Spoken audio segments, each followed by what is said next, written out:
So do you remember where you were when that happened, and what were your responses to the truckers' protests in Ottawa? I mean, you mentioned the vaccine mandates, and obviously that was Hmm. one of the causes. Hmm.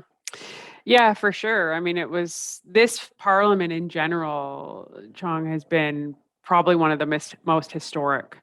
And everybody has sort of said that to me. They said, this is just unprecedented what you've dealt with in your first 7 months as an MP. So there's been a lot thrown at me in terms of history making. The Mhm. trucking convoy is a very interesting thing that we could probably spend hours dissecting and probably will for the remaining part of history. It will be in history books of breaking it down and analyzing what it was and how it was handled and the impact it had. Mhm. I think what I saw from the trucking convoy was, I think Canadians for the most part are really sort of we're pretty centrist type of people. We're pretty forgiving. We're pretty easygoing people, Yeah. really, for the most part. And so when COVID hit, I think we did, you know, the majority of us did everything that was asked of us, right? Okay, yeah, we care about the other person and we do these things. And but somewhere along the line, you know, it's a very interesting deep dive of human psychology because we often will do what we think we're supposed to do. We don't really want to say how we really feel because we don't want to ruffle feathers. We're pretty polite and we think one thing and we're kind of like, well, that's not, I don't really want to do that, but I'm doing it to help my neighbor kind of thing.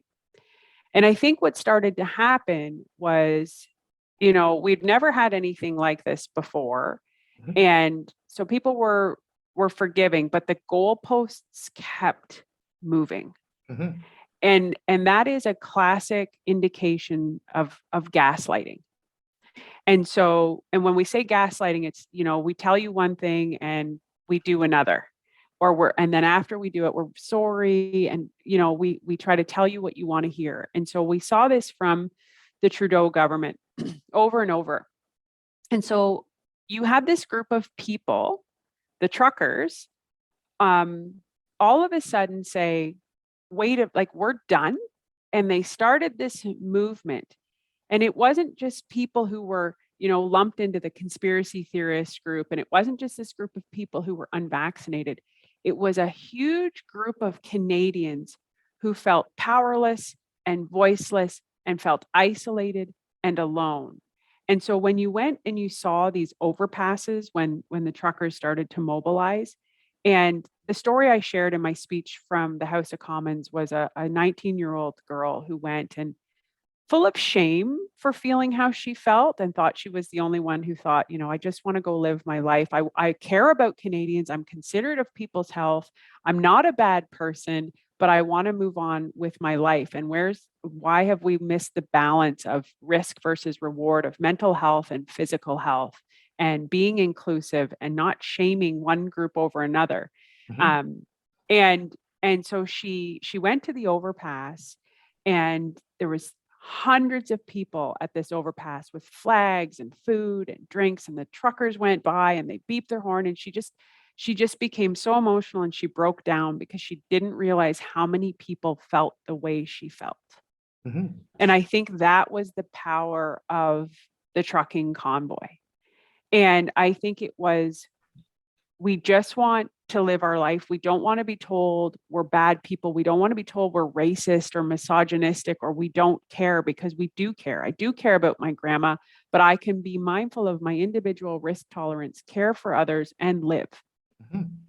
And and so you had this massive movement of people, and then you had the political side come on top to say, these truckers are racist and they're all of these things, and it was horribly portrayed in the media. Mhm. And as somebody who walked through it every single day from to Parliament Hill on my own as a woman, I never once felt unsafe. I never once felt that it was a danger. Everything has an expiration date, and absolutely they needed to move from Parliament Hill. Like and we were very open to that. Like, you can't block this. You have to let people get back to their life.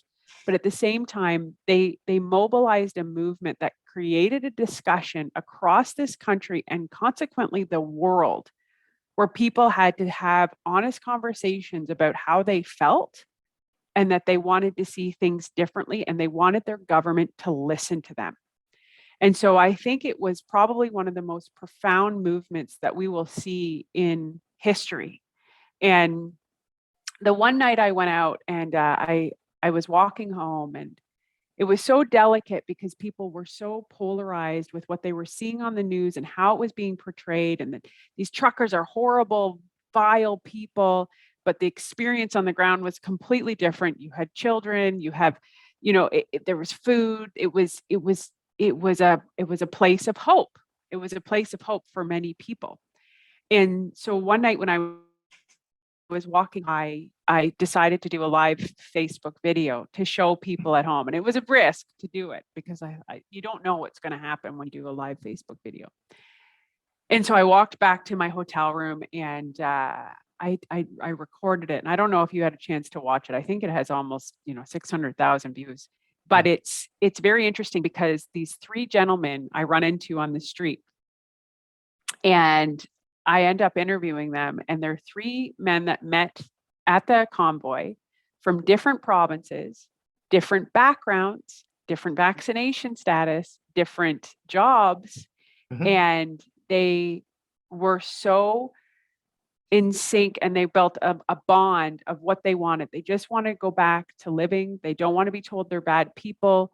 They don't judge somebody whether they were vaccinated or unvaccinated or wore a mask or didn't wear a mask. They could be mindful of people's individual risk tolerance. And it was a very powerful thing that, was very organic and unplanned. And I think it showcased the people that were there. And I think we got painted as supporting people who broke the law. And I think that's unfortunate because, like I said, absolutely, everything has an expiration date. You can't block this any further. But what they did and what happened across the country was they really changed the dialogue and forced a conversation that needed to be happen and held the government to account. And then, we could spend another hour talking about the Emergencies Act being invoked and how crazy that was because it just didn't make any sense. And I remember the day walking back to Parliament Hill, and the police had come and they'd removed everybody, and that was unfortunate that it had to get to that point. I don't think it ever needed to get to that point, to be honest with you. I think it was very poor leadership that you needed. I think it put the police in a terrible position. I think it was unfair to them because I don't even think it needed to be put to that point. But on my way walking back to Parliament, the streets were completely cleared. Wellington was completely cleared. The Emergencies Act was still invoked. And I said, okay, he'll remove it today because we had put forth a motion to remove it. And they said no. And that's politics because we're never going to agree with what you put forth. It has to be our idea.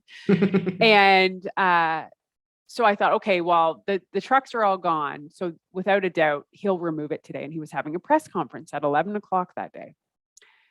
And I really genuinely believed he would remove it. And all my colleagues who've been doing this for much longer than I have said, no, he won't, Michelle. He won't do it. You are giving him too much credit. He's not who you think he is. He will not remove it. He will double down. And I said, no way.